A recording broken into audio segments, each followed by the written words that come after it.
Hi, my name is Nina, and for today's interactive presentation, we are going to be experimenting with the lemon electrochemical cell fire. So the materials you're going to need will include, for one, a lemon, which here, as you see, mine is preloaded. You're going to need 6 copper clips, so that's going to be these guys right here. I did have to substitute these for some copper wire because I couldn't find any copper clips in my little mountain town. So with that, I'm hoping that that won't skew the results on this and the overall experiment, but we will try it out. And so also you're going to need 6 zinc nails, which we have lined up parallel on the other side to the copper, these big hefty guys. And then you're going to need wire. And so what I did is I took one wire and looped it around like that, and then one on each side. So I'll go into more detail on that when I go through my procedures. And then last but not least, you're going to need some steel wool. And then I also topped it with some toilet paper. So let's get started. So what I first did was I rubbed the lemon in my hand, which I already did to help soften it. And then what I did here is I pushed the 6 copper clips into the lemon, as you see here, followed by putting the 6 zinc nails on the other side. And they're about 1 centimeter apart, as you can see, while facing the same side. And so I made sure that they did not touch each other, so that 1 centimeter is pretty crucial. And so then what I did is I took the wire and I connected it from the zinc to the copper, just like that.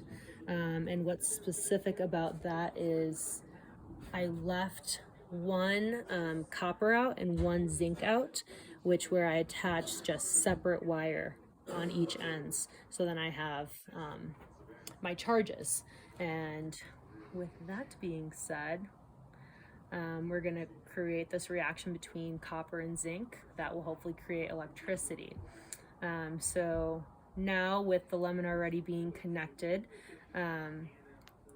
and having our each side, so just a reference is our zinc, which are these nails right here. They're going to be our negative. So specifically this one right here is going to be our negative battery charge, and then this copper is going to be our positive battery charge.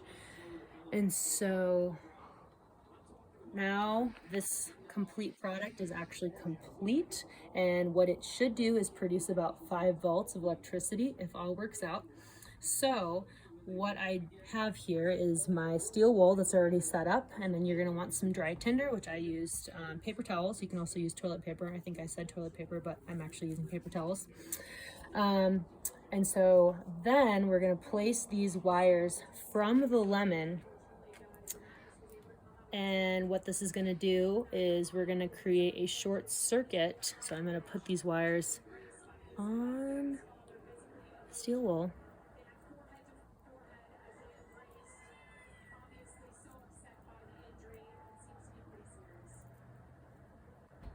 Not too much is happening. Let me see if even temp is. All right. So experiment failed.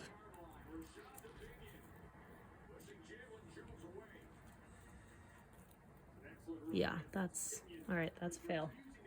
So unfortunately, my experiment did not work, as there was literally no spark at all, and the paper towel is completely the way that it was. So oh well.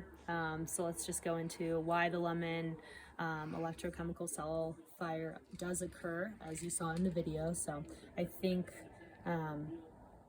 is one, me not actually having the copper clips. I think that would have been more of a tool that would have made this work. But going into that question, a lemon battery is actually made up of lemon and two electrodes that include the zinc and the copper, which are both forms of metal. And so the energy does not come from the lemon, but it does come from the chemical change from the zinc nail.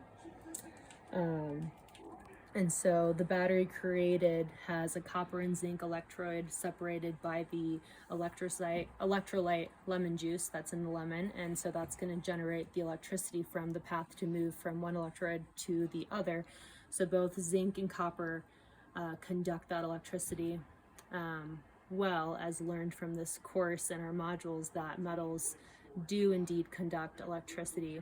And if we did, for example, place two coppers parallel to each other like we did here, they definitely would not generate electricity. So with that being said, I hope this works out for you, but thanks for tuning in.